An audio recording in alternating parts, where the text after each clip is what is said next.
Oh boy, can't wait to film another video. Yahtzee! Boy, I say, boy, look at yourself lying on the ground with the Family Guy. I say the Family Guy death pose, boy. Get your ass up and have some respect for yourself, boy. Falling down the stairs like some, I say, buffoon, boy. Some buffoon, I say. Yo, who the f is MattCMG? Reading Rainbow. We out here with that. We got that Nintendo fan drip today. It's Liddy.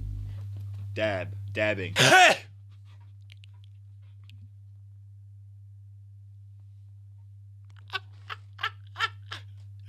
That was not the vibe. Hey, paisanos, and welcome back to Internet Idiocracy, the show where we relentlessly mock the dumbest things from all corners of the internet. I'm your host, MattCMG, and today I have a new segment I'd like to run by you all today. The segment is called Regular Slang, or pre-existing words that the internet have just recently discovered and is now overusing to the point where they have lost all meaning.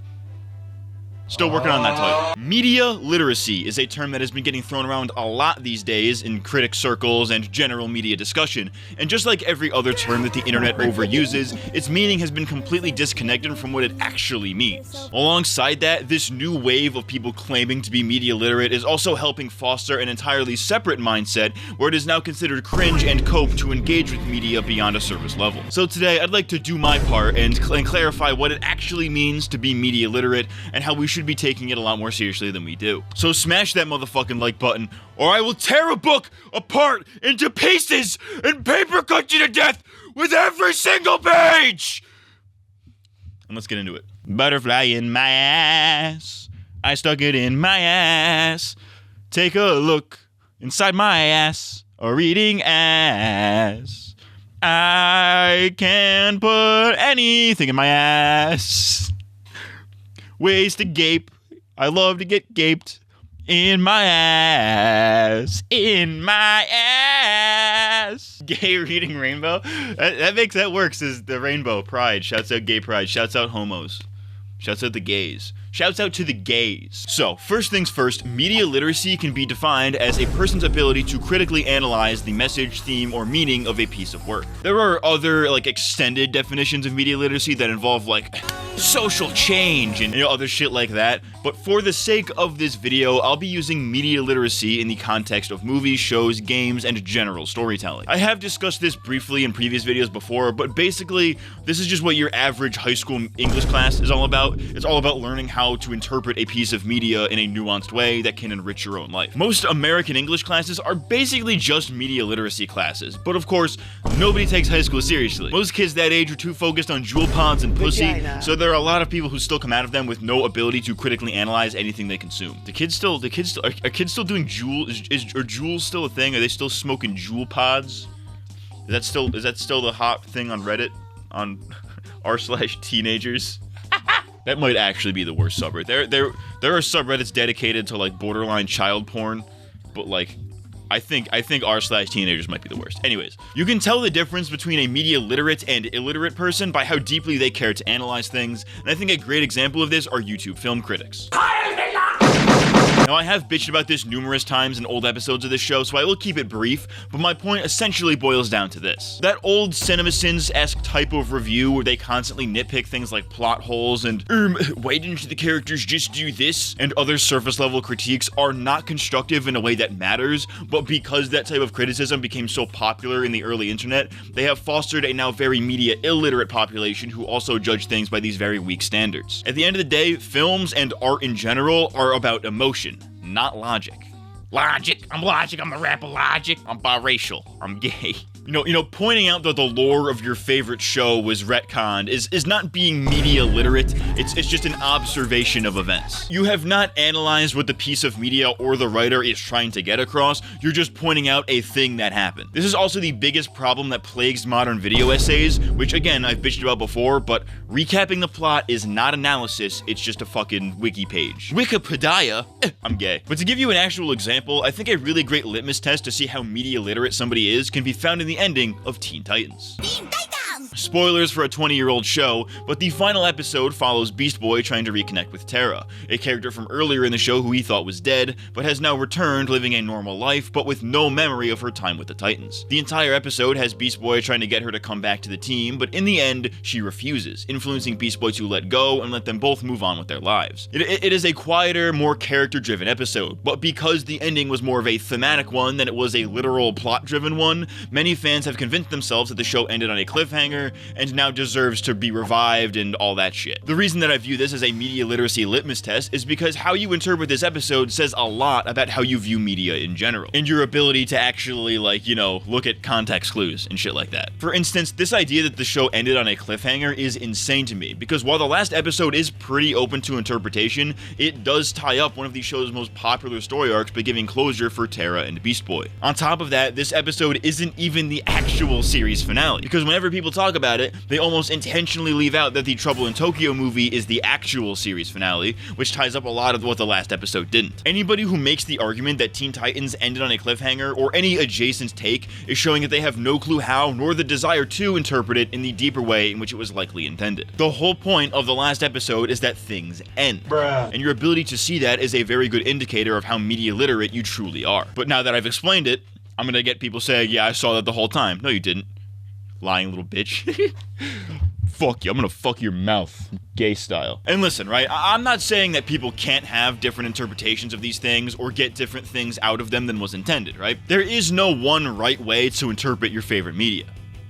But there sure as hell is a wrong way. Some people just have the inability to see what a piece of media is saying even when it is right in front of their faces. Another example, and I'm sorry we have to mention more cape shit, but X-Men 97. I don't know jack shit about the X-Men aside from the characters that appear in Marvel vs. Capcom 2, but even to me it's pretty obvious that every iteration of them is an allegory for bigotry. That's gotta be racist, there's no way. It is so fucking in your face that even I, a dude who has never indulged in the franchise at all, can figure that out. But even then, there are people out there derogatorily calling this new show woke and man-hating and all these other dumbass buzzwords that just goes to show that these people never truly understood their favorite media to begin with. Newsflash, fuckface, X-Men was always woke. The only explanations for these takes are that these people are either grifting for money or that they are genuinely media illiterate. It never fails to be hilarious to see rightoids being completely unable to discern when something is directly making fun of them. This obviously is not just exclusive to the conservatards, as this is also a pretty big problem for libtards like me. A lot of far left people, like your Emily BLM types, are just as incapable of interpreting media, but they do it by looking too far into things. You know, these are the types of people to judge older shows with modern sensibilities, completely devoid of the context under which these things were made. Like, nah, there is no deeper meaning to Beavis and Butthead.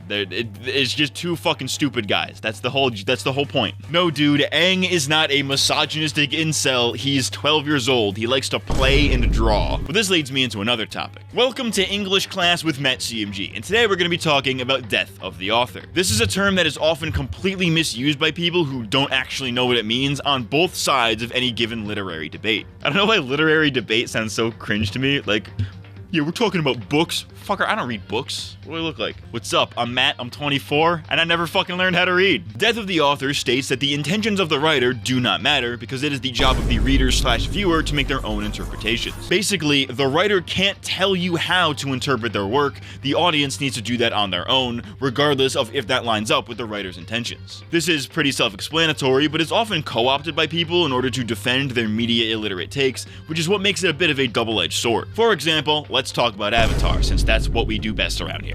A lot of people who criticize the show, and especially the ones who criticize Korra, often cite Death of the Author to claim that it doesn't matter what the creators have to say because the work should be able to speak for itself. Take, for instance, the whole Korrasami thing. A lot of people didn't like that it wasn't really built up at all throughout the show and felt like it came out of nowhere, while others are a bit more forgiving about it because of what the series creators had to say in the matter and the whole story surrounding its inclusion. And then there's a third group that are homophobic, but we don't talk about them. Gay. You know, on the one hand, you can and should be able to criticize this on its own with no outside context. But on the other hand, this is a situation where the context should probably also be considered. Death of the Author states that you can choose whether or not you take that context into account. Yeah, but the creators are still alive though?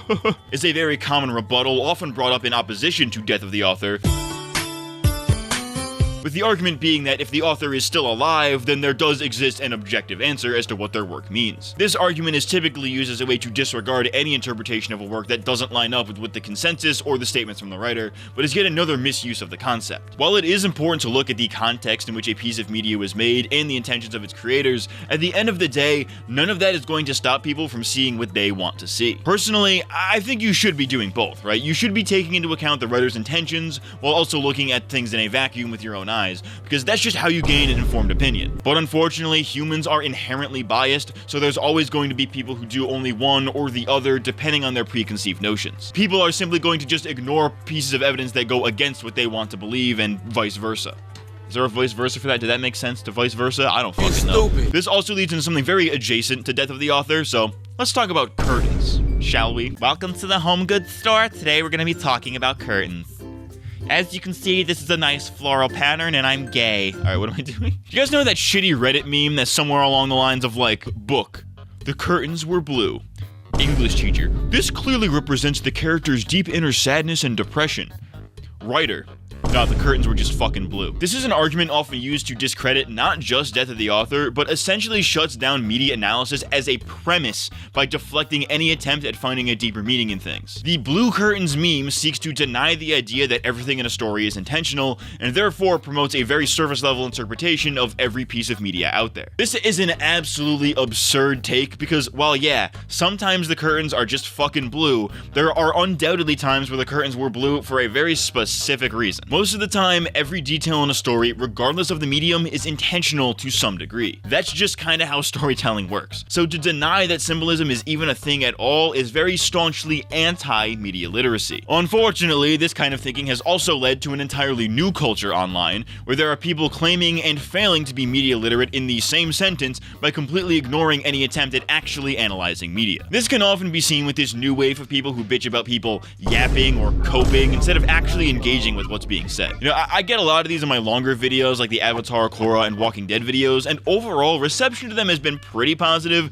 but there's always that one specific genre of comment I get on them that I find really interesting. Because those videos are so long, I get a lot of comments from people saying things like, yeah, not watching all that, bro is yapping. And while these comments don't bother me at all, I've noticed a pretty large uptick in people saying things like this in general to just completely dismiss anything somebody has to say online. You know, the whole point of media analysis is to discuss it with other people because most of the time, everybody has a different interpretation of things, right? But is this what we're doing now? We're just completely shutting down conversations because somebody is yapping? Like, dude, the human experience is literally founded on talking to people. Basic human interactions like ordering food or getting a job or any other real-world interaction requires you to talk to people, and making friends and dating are basically just you finding people you like talking to when you really boil it down. All of these things completely change with the internet for better or for worse, right? Like, you no longer need to talk to another human to order food. The internet has cut out a very annoying part of that process, right? But at the same time, starting conversations and making friends by finding people with similar values and interests has become easier than ever with the internet. Oh, new friend! Oh, friend! Please be my friend! Oh, friend! No matter what you're into, whether it be a TV show, a game, anything, there is a community online for it. You know, obviously we have stuff like Discord today, but even before then there were forums and message boards for that kind of stuff, and even if those did not exist for your specific interest, then you could still be the person who creates that community. I'm a terminally online, socially awkward freak who hates talking to people, but even I can admit that the whole point of the internet is to talk to people. So why is it that we are now making fun of or actively discouraging people from talking about things that they are genuinely passionate about? Sure, depending on the context, it might be funny in the moment to epically own somebody with a "who asked" or whatever, but that's arguably more annoying than somebody talking incessantly about something that they actually care about. You know, I know the internet has conditioned people that it's cool to not give a fuck, to epically pwn people skibbity style, but this just ends up harming the discourse even more. You know, we live in the TikTok, Twitter age where everything is either engagement bait or dunking on somebody, but this bite-sized format has devolved into people shutting down legitimate arguments by making fun of the opposition's long-winded response. I used to get these all the time back on the old Korra video and even the old Ash Ketchum videos where somebody had a problem with one of my takes, I responded to clarify or refute the argument, but then met with lol, cope. Like, don't leave a critical comment if you're not willing to engage with the argument that you fucking made. That being said, it can be funny at times to be like lol, cope when somebody's just making an argument that is so completely outside the realm of reality, but when it's a genuine argument to be made, fuck you doing?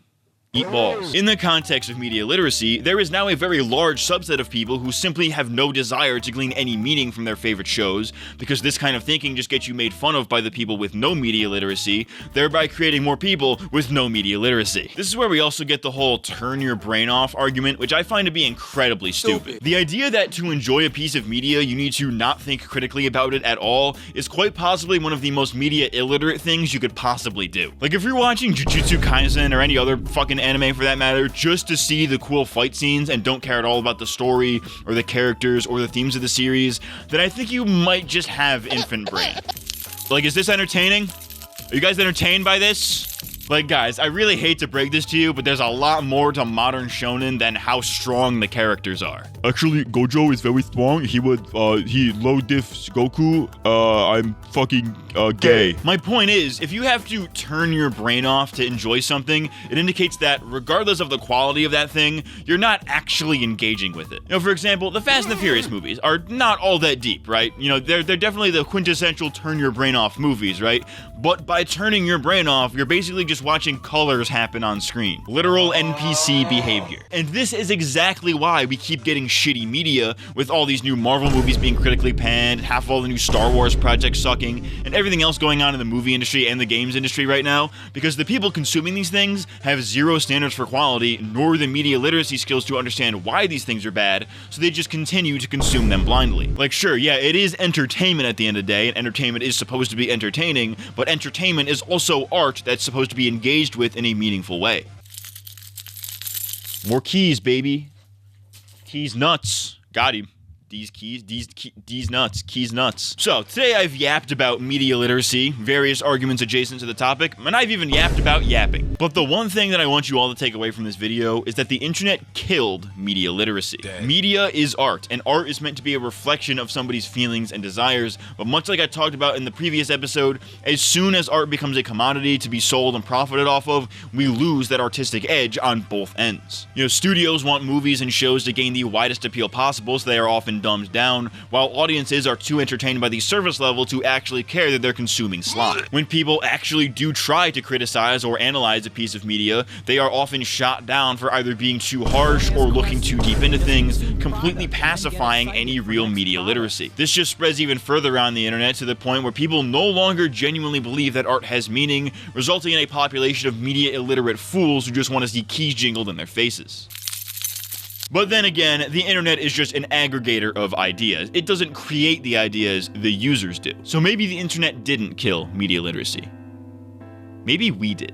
Like, comment, subscribe, Patreon, all that shit. I've been MattCMG, and I'll see you next time. Thanks for watching. I got a call to remove a car from an English class. Short notice, late night rendezvous. Chris ran into my room and started shaking me and said, Lyle, wake up! You gotta wake up, please! Lyle, turn on the TV! They hit the Pentagon! They hit the fucking Pentagon! I can't get up there. Fuck! Turn on TV, it doesn't matter what channel. Let's get some pussy tonight.